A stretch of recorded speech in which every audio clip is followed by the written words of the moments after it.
بسم اللہ الرحمن الرحیم۔ ہمارا اختتام سورہ لقمان کی 23 نمبر آیت پر ہوا تھا اور انشاءاللہ یہاں سے آگے شروعات ہے۔ تو یہاں تک اللہ پاک نے فرما دیا تھا کہ بے شک اللہ پاک جانتا ہے جو کچھ ان کے سینوں میں ہے، تو ان کا یعنی کہ کفر کرنا آپ کو غمگین نہ کرے۔ اللہ پاک کی طرف سب کو لوٹ کر جانا، پھر وہ ان کو خبر دے دے گا جو کچھ کرتے ہیں، اور وہ جانتا ہے جو کچھ ان کے سینوں میں ہے۔ اور ساتھ ہی فرمایا نمتعوہم قلیلا ثم نضطرہم الی عذاب غلیظ، کہ وہ فائدہ دے گا ان کو تھوڑا سا، یعنی کہ دنیا میں یہ ضروری نہیں ہے کہ جو بندہ ایمان والا نہیں ہے تو مطلب بھائی اس کے اوپر اللہ پاک نے کوئی سختی اس طرح کی رکھی ہے رزق وغیرہ کی، ایسی کوئی بات نہیں ہے۔ اللہ پاک نے بلکہ سورہ زخرف میں آئے گا کہ جو لوگ، اللہ پاک نے فرمایا کہ اگر ایسا نہ ہوتا کہ سب ایک ہی جیسے ہو جاتے تو جو انکاری ہیں اللہ پاک نے فرمایا میں ان کے گھروں کی چھتیں اور سیڑھیاں سونے کی بنا دیتا۔ تو مطلب کیا ہے کہ یہ چیز دنیا میں جیسا کہ اکثریت آپ دیکھ لیں، جتنے بھی اللہ والے ہوئے یا انبیاء ہوئے وہ زیادہ تر غریب ہوئے، اور جو اللہ کے دشمن ہوئے وہ کوئی بادشاہ ہے، کتنے بادشاہ ہوئے، امیر ترین ہوئے۔ اکثریت قرآن میں آتا ہے کہ انہوں نے یہی کہا ہم پیغمبروں کے، یہ جو تمہارے پاس بیٹھتے ہیں غریب غربا، یعنی کہ کم تر لوگ، تو یہ دعویٰ ان کا رہا کرتا تھا ہمیشہ، جو یعنی کہ اس وقت کے ان پیغمبروں کے وقتوں میں جو مطلب امیر ترین لوگ تھے۔ تو لہٰذا کسی کو اللہ پاک نے کسی کو دے دینا یہ کوئی بڑی بات نہیں۔ یہاں بھی اسی لیے اللہ پاک نے فرمایا کہ ان کو فائدہ دے گا تھوڑا سا، یہ دنیا کا تھوڑا سا عارضی سا فائدہ یہ ان کو ضرور دے گا، ثم بعد میں ان کو مجبور کرے گے، یعنی کہ بالکل لاچار کر دے گا اللہ پاک عذاب کی طرف، سخت عذاب کی طرف، وہاں بالکل لاچار ہو جائیں گے۔ یہ لفظ نطر آتا ہے جہاں اللہ پاک نے حرمت والی چیزیں بیان فرمائی ہیں قرآن میں، کہ حرمت علیکم میتۃ والدم، کہ تم پر حرام کیا گیا مردار اور سور اور اپنا خون اور سور کا گوشت، اور وہ چیز جو اللہ کے علاوہ کسی اور کے لیے دی جائے، مگر وہ جو لاچار ہو جائے، وہاں بھی یہی لفظ ہے نطر، یعنی کہ لاچار کر دے گا اللہ بالکل ان کو عذاب کی طرف، وہاں پھر عذاب میں ہی پڑیں گے، ان کے لیے کوئی بخشش، کوئی وہاں سے چھٹکارے والی بات نہیں ہوگی۔ وَلَئِن سَأَلْتَهُم مَّنْ خَلَقَ السَّمَاوَاتِ وَالْأَرْضَ لَيَقُولُنَّ اللَّهُ، اور اگر آپ ان سے پوچھیں کہ کس نے تخلیق کیا آسمانوں اور زمینوں کو، تو یہ کہہ دیں گے کہ اللہ نے۔ یہ نہیں کہ وہ اللہ کے انکاری ہیں، اللہ کو مانتے ہیں، یہ نہیں کہ اللہ کے انکاری ہے، لیکن ساتھ ہی اللہ پاک نے فرمایا قل الحمدللہ، قل الحمدللہ، کہہ دیجئے سب تعریف اللہ کی ہے، بل اکثرہم لا یعلمون، لیکن اکثر جو ہے اس کا علم نہیں رکھتے۔ یعنی کہ جب تم یہ مانتے ہو کہ ہر چیز کا تخلیق اللہ ہے، تخلیق اللہ نے کی ہے، تو یہ بھی مانو کہ وہی اس کو چلا بھی رہا ہے، اور جب وہ چاہے گا اس کو روکنے کے اوپر بھی وہی قادر ہے۔ اپنی پھر مت چلاؤ، پھر اللہ کے فرما بردار بن جاؤ۔ لیکن کیا ہے کہ یہ لوگ علم نہیں رکھتے اس چیز کا، پورے دل سے، پورے یقین سے نہیں مانتے، یہ ہے اکثریت ان کی۔ للہ ما فی السماوات والارض، اللہ کے لیے ہے جو کچھ ہے آسمانوں میں اور زمینوں میں۔ ان اللہ هو الغنی الحمید، بے شک اللہ پاک غالب ہے اور بڑی تعریف، یعنی بے نیاز ہے اور سب تعریفیں اسی کی ہیں۔ وَلَوْ أَنَّ مَا فِي الْأَرْضِ مِنْ شَجَرَةٍ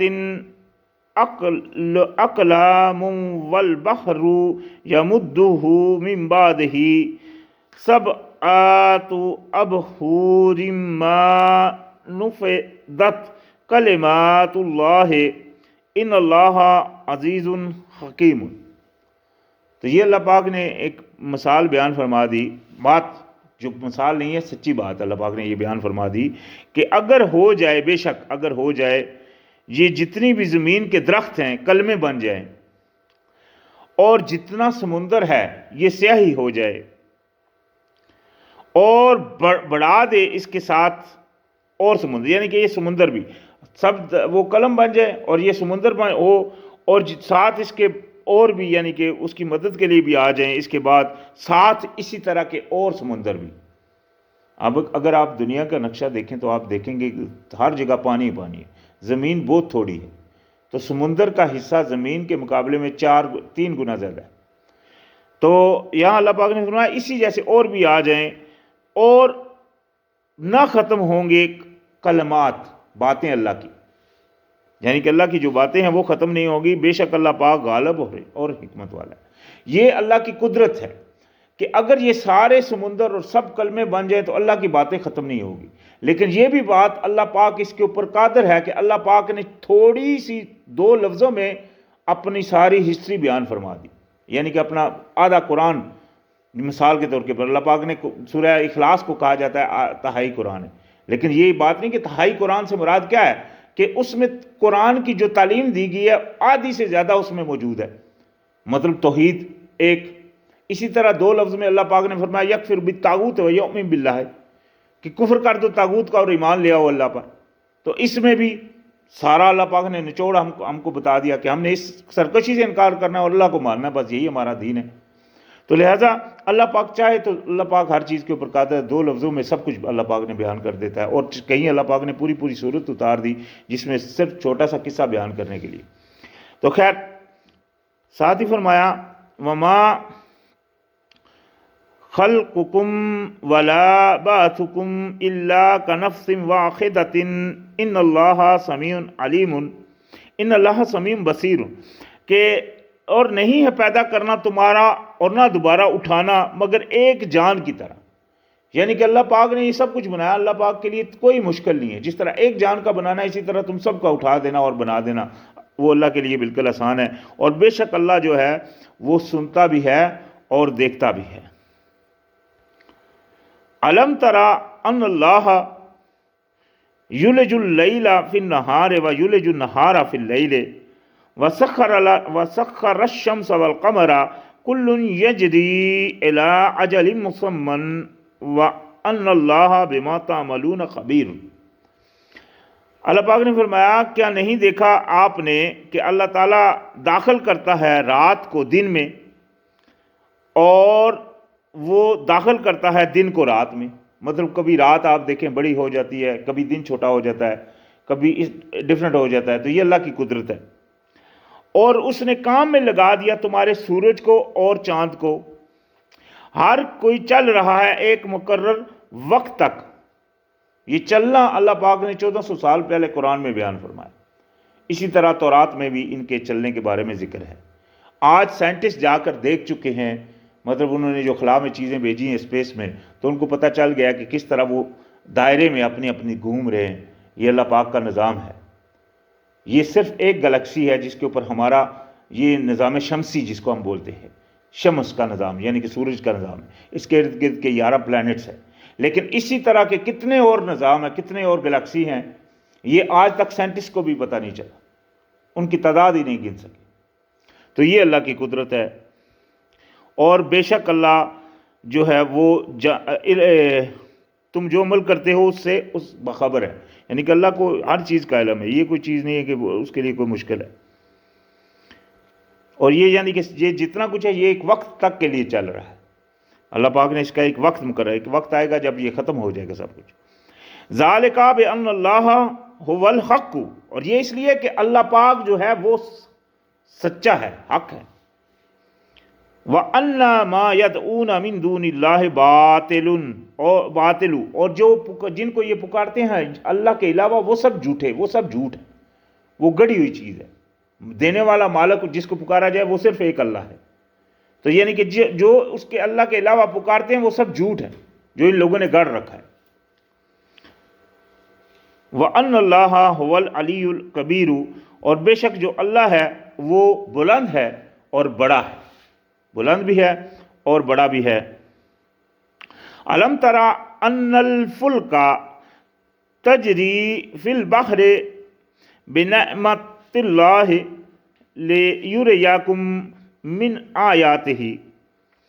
کیا تم نے نہیں دیکھا، اللہ پاک نے فرمایا کیا نہیں دیکھا آپ نے کہ بے شک کشتیاں چلتی ہیں سمندروں میں ساتھ نعمت اللہ، یعنی کہ اللہ کی نعمت کے ساتھ.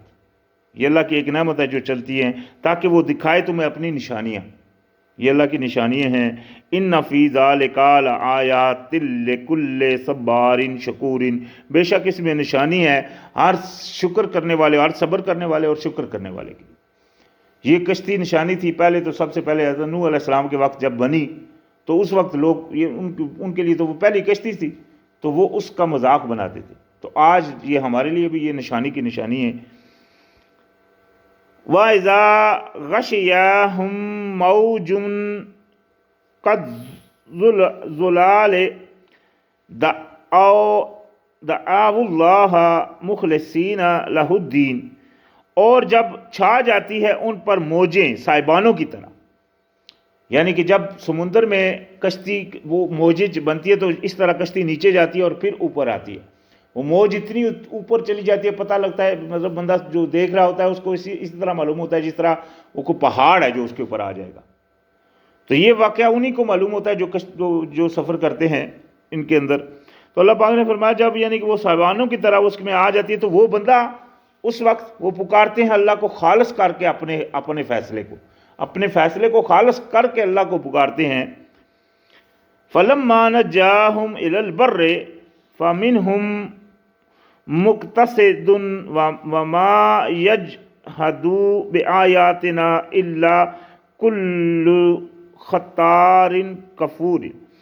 تو اللہ پاک نے فرمایا یعنی کہ جب اللہ پاک ان کو نجات دے دیتا ہے خشکی کی طرف تو ان میں بعض تو سیدھی راہ کے اوپر قائم رہتے ہیں، بعض تو ایسے ہوتے ہیں جو پھر بھی مطلب اللہ کے شکر گزار رہتے ہیں، لیکن ساتھ کیا فرمایا، اور نہیں انکار کرتے ہماری آیتوں سے مگر بہت ہی عہد شکن اور انتہائی ناشکرے۔ یعنی کہ جو عہد شکن ہوتے ہیں وہاں تو پکار رہے ہوتے ہیں اللہ کو، مصیبت میں ہوتے ہیں تو بولتے ہیں ہاں یا اللہ بس تو ہی بچا لے، جب اللہ پاک ان کو نجات دیتا ہے تو اکثریت وہ کیا ہوتے ہیں، ناشکرے اور مطلب عہد شکن۔ یا ایھا الناس، اللہ پاک نے فرمایا اے لوگو، یا ایھا الناس اتقوا ربکم واخشوا یوما لا یجزی والد عن ولدہ ولا مولود ہوا جاز عن والدہ شیئا، یعنی کہ اللہ پاک نے یہاں فرمایا کہ اے لوگو پرہیزگاری کرو اپنے رب کی بات کو مانو، اپنے رب کی پرہیزگاری کرو، بچو یعنی کہ اس کی نافرمانی سے، اور ڈرو اس دن سے کہ نہ کام آئے گا کوئی باپ اپنے بچے کے۔ دیکھیں باپ اور بیٹے کا ایسا تعلق ہوتا ہے کہ وہ یعنی کہ جو اس کی ڈیوٹی جس کے اوپر اللہ پاک نے ڈال دی، اولاد کی ڈیوٹی اللہ پاک نے والد کے اوپر ڈالی کہ آپ نے اس کی وہ نشو نما کرنی، تو دنیا میں وہ اسی کی فکر میں مطلب ساری زندگی وہ گزارتا ہے، لیکن وہاں اس کو بچے یعنی کہ وہ اپنے کسی کام نہیں آئے گا وہ والد اپنے بیٹے کے، کیونکہ بیٹا جو ہوتا ہے وہ بھی ہمیشہ اپنے باپ کے اوپر نظر رکھتا ہے، اسی کی مطلب طریقہ کار کے اوپر وہ اپنی زندگی گزارتا ہے، اکثریت کا جو حال ہوتا ہے، تو یعنی کہ ان کے نقش قدم پہ چلتے ہیں، تو وہاں اللہ پاک نے فرما دیا وہ کسی کے کام نہیں آئے گا، اور نہ ہی کوئی بچہ وہ کام آنے والا ہے اپنے باپ کے، اور وہاں نہ ہی کوئی بچہ اپنے باپ کے کام، کیونکہ باپ کی نظر میں اپنے بیٹوں کے اوپر نظر ہوتی ہے دنیا میں کہ چلو میرا ساتھ ہوں گے، میرے مطلب کاندھے سے کاندھا ملائیں گے یا میرے بڑھاپے کا سہارا بنیں گے، لیکن وہاں وہ کوئی کام نہیں ہے، دنیا میں تو پھر بھی کام آتے ہیں لیکن وہاں کوئی کام نہیں آئیں گے اپنے باپ کی طرح کچھ بھی، یعنی کہ کسی بھی کام نہیں آئیں گے۔ ان وعد اللہ حق، بے شک یہ وعدہ ہے اللہ کا سچا، فلا تغرنکم الحیات الدنیا ولا یغرنکم باللہ الغرور۔ تو اللہ پاک نے فرمایا یہ اللہ کا وعدہ سچا ہے، لہذا تم کو دھوکے میں نہ ڈالے دنیا کی زندگی، یعنی کہ اس دنیا کے چکر میں آپ آخرت کو مت بھلا دیں، اصل چیز وہی ہے۔ یہ تو اللہ پاک نے عارضی سا ایک امتحان رکھا، خلق الموت والحیات لیبلوکم ایکم احسن عملا، اس نے تخلیق کیا زندگی اور موت کو تاکہ دیکھے تم میں سے اچھے عمل کون کرتا ہے، یہ تو سارا نظام اسی لیے، تو لہٰذا یہ تم کو دھوکے میں نہ ڈالے، اور نہ ہی ہرگز دھوکے میں ڈالے تمہیں اللہ کے بارے میں بڑا دھوکے باز ابھی کون؟ ایک تو شیطان، دوسرا انسان کا اپنا نفس۔ تو وہ دھوکے باز تم کو، جس طرح کسی شاعر نے کہا کہ لے کر شیطان اور نفس لے کر ہے خنجر تیرے در بدر، وار ہونے کو ہے اے غافل سنبھل، یعنی کہ یہ آپ کے ہمیشہ لے کر خنجر آپ کے در بدر ہیں، کیونکہ یہ چاہتے ہیں کہ آپ اللہ کے رستے سے ہٹیں، جس طرح نفس ہے، شیطان ہے۔ شیطان نے تو اسی لیے تو یہی تو اللہ سے مانگا تھا کہ مجھے مہلت دے کہ میں تیرے رستے میں ان کو نہ چلنے دوں۔ تو وہ تو سب سے بڑا دشمن ہے۔ اللہ پاک نے فرمایا قرآن میں، یا بنی آدم لا تعبدوا الشیطان انہ لکم عدو مبین، اے بنی آدم میں نے تم سے کہا تھا کہ غلامی نہ کرنا شیطان کی، یعنی کہ شیطان کی بات نہ ماننا، کیونکہ وہ تمہارا سب سے بڑا دشمن ہے۔ وہ تو یہی چاہتا ہے کہ تم اللہ کی نافرمانی کرو، چاہے چھوٹی سی، چاہے ایک لفظ میں بھی کرو۔ آدم علیہ السلام سے اللہ پاک نے فرمایا تھا کہ اس درخت کے پاس مت جانا، اس کے پھل کھانے سے وہ مطلب وہ یہ تھوڑی تھے کہ اسیر ہو جاتے مکمل، ایسی تو بات کچھ نہیں تھی، انہوں نے خالی چکھا، چکھنے سے ہی اللہ کی نافرمانی ہوگی۔ وہ تو پیٹ بھر کے تو انہوں نے نہیں کھایا کہ ہمیشہ کے لیے مطلب پورا، وہ ایسی بات تو نہیں تھی کچھ بھی، صرف کیا انہوں نے خالی چکھا، چکھنے سے کیا ہوا؟ اللہ کی نافرمانی۔ تو یہی وہ شیطان چاہتا ہے کہ اللہ کی نافرمانی ہو، اسی لیے وہ چھوٹے سے چھوٹے بات سے ہو سکتا ہے آپ کو اللہ کے جو نظر میں چھوٹا، جیسے غیبت ہے، جیسے چھوٹا سا جھوٹ ہے، جیسے کسی کی بدخوئی ہے، یہ بندے کو پتہ نہیں چلتا، لیکن اللہ کی نافرمانی ہو رہی ہوتی ہے۔ وہ بندہ کر رہا ہوتا ہے کسی کے بارے میں، اس کی غیبت کر رہا ہے، یا کسی کی بدخوئی کر رہا ہے، یا کسی کا نام بگاڑ رہا ہے۔ آج کل نام بگاڑنا تو عام سی بات ہوئی ہے، حالانکہ نام بگاڑنے کا اللہ پاک نے قرآن میں منع فرمایا۔ تو جو بھی چیز اللہ نے منع فرمائی وہ شیطان چاہتا ہے کہ آپ کرو، تو یہی وہ آپ کا دشمن ہے، تو اسی سے آپ نے بچنا ہے۔ تو خیر یہاں اللہ پاک نے اس لیے فرمایا کہ لہذا وہ تم کو دھوکے میں نہ ڈالے، اور ساتھ ہی فرمایا ان اللہ عندہ علم الساعۃ، بے شک اللہ ہی ہے جس کے پاس ہے علم اس قیامت والے دن کا، گھڑی کا، اس گھڑی کا علم صرف اللہ کے پاس ہے اور کسی کے پاس نہیں، نبی علیہ السلام کے پاس بھی نہیں۔ قرآن میں آتا ہے، آپ سے سوال کرتے ہیں قیامت کے بارے میں، یسألونک عن الساعۃ ایان مرساہا، آپ سے سوال کرتے ہیں یہ قیامت کے بارے میں کب یہ ہوگی، قل انما علمھا عند ربی، آپ کہہ دیجئے کہ اس کا علم میرے رب کے پاس ہے۔ قرآن میں آتا ہے۔ یہاں بھی اللہ پاک نے فرمایا، اس کے باوجود بھی لوگ نبی علیہ السلام کی طرف جھوٹی حدیثیں گڑھتے ہیں کہ انہوں نے قیامت کی نشانیاں بتائیں، قیامت کے بارے میں بتایا کہ اتنے دور ہے اتنا، جبکہ وہ بول رہے ہیں مجھے پتہ ہی نہیں۔ تو خیر فرمایا وَيُنَزِّلُ الْغَيْثَ وَيَعْلَمُ مَا فِي الْأَرْحَامِ وَمَا تَدْرِي نَفْسٌ مَاذَا تَكْسِبُ غَدًا وَمَا تَدْرِي نَفْسٌ بِأَيِّ أَرْضٍ تَمُوتُ إِنَّ اللَّهَ عَلِيمٌ خَبِيرٌ۔ تو یہ پورا ایک غیب کا چپٹر، یہ پوری آیت ہے جس میں ساری چیزیں آ جاتی ہیں۔ اللہ پاک نے فرمایا پہلی بات ہے کہ وہ قیامت والا گھڑی کا علم صرف اللہ کو ہے، دوسری بات یہ، اور وہ برساتا ہے بارش کو، اور وہ جانتا ہے جو کچھ ہے رحموں میں، یعنی کہ ماں کے پیٹوں کے اندر کچھ ہے، جو کچھ بھی ہے وہ جانتا ہے، اور نہیں جانتا کوئی نفس کہ کیا کچھ وہ کرے گا کل، کسی انسان کو پتہ نہیں کل وہ کیا کرے گا۔ ابھی یہاں دیکھ لیں کتنے ایسے جو حساب کتاب لگانے والے آج کل گڑے ہوئے ہیں لوگوں نے، جس کے پاس لوگ جا کر اپنا حساب کتاب لگاتے ہیں، تو وہ ان کو مطلب وہ بتا رہے ہوتے ہیں کہ کل یہ ہو جائے گا یا فلانے دن اس طرح ہو جائے گا، جبکہ قرآن میں اللہ پاک نے فرما دیا کوئی نہیں جانتا۔ تو یہ بات واضح ہو گئی کہ ایسا علم کسی کے پاس نہیں۔ اگر کوئی یہ اس علم کا دعوے دار ہے تو وہ جھوٹا ہے، اس کی گواہی یہ قرآن دے رہا ہے۔ تو اللہ پاک نے فرمایا کوئی نہیں جانتا کہ وہ کل کیا کرے گا، اور نہیں جانتا کوئی نفس کہ کس زمین میں وہ مرے گا، کسی کو یہ بھی نہیں پتا کہاں وہ مرے گا۔ بے شک اللہ تعالیٰ ہی ہے بہت علم والا اور خوب بخبر، یعنی کہ اللہ پاک ہی ہے جو ہر چیز جاننے والا اور خوب بخبر ہے۔ تو لہٰذا یہ سب جھوٹ ہیں جو لوگوں نے گڑے ہوئے ہیں، جو اپنی طرف سے انہوں نے حساب کتاب والے یا تعویذ گنڈے والے یا ایسی چیزیں مطلب جو آج کل ایجاد ہیں ہمارے معاشرے میں، تو لہذا ان سب سے بچنا چاہیے، کیونکہ اسی کی گواہی اللہ پاک نے قرآن میں فرما دیا ان ھذا القرآن یہدی للتی ہے یا اقوام، بے شک یہ قرآن ہے جو سب سے سیدھی راہ دکھاتا ہے۔ تو قرآن میں اللہ پاک نے ہر چیز واضح بیان فرما دی، اور پھر بھی جو قرآن کو چھوڑے تو وہ انہی لوگوں میں شمار ہوگا جس کے بارے میں قرآن میں اللہ پاک نے فرمایا کہ وقال الرسول یا ربی ان قوم اتخذوا ھذا قرآن مہجورا، وہ اور کہے گا رسول کہ اے میرے رب میری اس قوم نے قرآن کو چھوڑا ہوا تھا. تو یعنی کہ وہ لوگ جو اس قرآن کو چھوڑتے ہیں ان کا زمرہ انہی کے انہی لوگوں میں یہ شمار ہوتے ہیں جن کے بارے میں قرآن کی یہ آیت بھی ہے. تو لہذا آج ہمارا اختتام الحمدللہ سورہ لقمان پر ہو گیا. انشاءاللہ سورہ سجدہ سے کل شروعات ہوگی. السلام علیکم.